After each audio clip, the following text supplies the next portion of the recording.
MLC चुनाव की, जिसको लेकर प्रचार थम चुका है और प्रशासन ने तैयारियां पूरी कर ली हैं। पोलिंग बूथ पर व्यवस्थाएं दुरुस्त कर ली गई हैं, मतदान कर्मियों को भी ट्रेनिंग दे दी गई और कल पोलिंग पार्टियां मतदान स्थल के लिए रवाना होंगी। दरअसल 9 अप्रैल को 36 सीटों में से बचे हुए 27 सीटों पर वोटिंग होगी और 12 अप्रैल को चुनाव के नतीजे सामने आएंगे।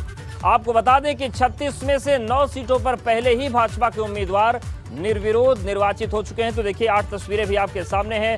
तैयारियां पूरी हो चुकी हैं, प्रशासन मुस्तैद है और चुनाव को लेकर तैयारियां चाक चौबंद हैं। जो राजनीतिक दल हैं वो भी कमर कस चुके हैं। मतदान की तैयारियां चल रही हैं और पोलिंग बूथ पर भी तैयारियां चल रही हैं। तो 36 सीटों के लिए ये पूरा मतदान होना था, लेकिन 9 सीटों पर बीजेपी उम्मीदवार पहले ही निर्विरोध निर्वाचित हो चुके थे। ऐसे में 27 सीटों पर 9 अप्रैल को वोटिंग होनी है।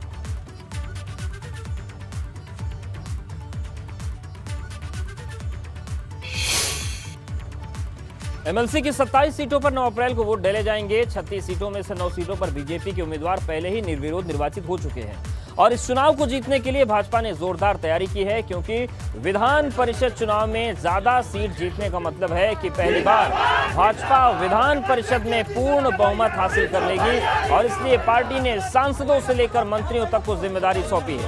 एबीपी गंगा संवाददाता अनुभव शुक्ला की ये रिपोर्ट देखिए।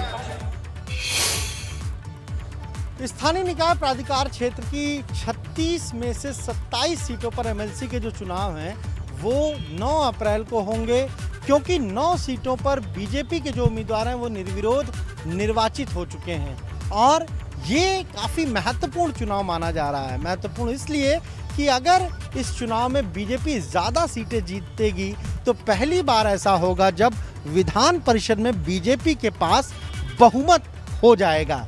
यानी अभी तक बीजेपी के पास कभी भी विधान परिषद में बहुमत नहीं रहा है। वर्तमान में बीजेपी के जो सदस्य हैं विधान परिषद में उनकी संख्या 38 है। 9 जो निर्विरोध हुए हैं अगर उसको जोड़ लें तो ये संख्या 47 हो जाती है और जो 27 सीटों पर वोटिंग होनी है उसमें अगर बीजेपी 20 सीटें जीतती है, जैसा वो दावा कर रही है, उसका कहना है कि हम तो ज़्यादा से ज़्यादा सीटें जीतेंगे, तो फिर उसकी संख्या हो जाएगी 67 और ऐसा पहली बार होगा जब विधान परिषद में बीजेपी बहुमत से भी ज़्यादा उस आंकड़े को भी पार कर जाएगी। तो ज़्यादातर अगर हम कहें बीजेपी ने अपनी पूरी ताकत इस चुनाव में झोंकी हुई है, सांसदों को लगाया है, विधायकों को लगाया है, यहाँ तक कि मंत्रियों को भी लगाया है, सबको ड्यूटी दी है कि किसी भी तरह से बीजेपी के जो उम्मीदवार हैं इन एमएलसी चुनाव में वो चुनाव ज़रूर जीतें। क्यों? क्योंकि उच्च सदन होता है विधान परिषद और यहाँ पर अगर विधानसभा की बात करें तो वहाँ पर तो बीजेपी के अकेले 255 विधायक हैं, पूर्ण बहुमत है, लेकिन विधान परिषद में बहुमत के आंकड़े से बीजेपी पहले दूर थी, लेकिन अब बहुमत से भी ज़्यादा सदस्य हों ये बीजेपी की तैयारी है और आज प्रचार भी जो है वो थम गया है।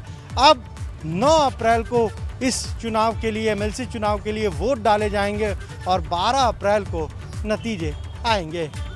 कैमरा से मेहदी हसन के साथ अनुभव शुक्ला, एबीपी गंगा, लखनऊ।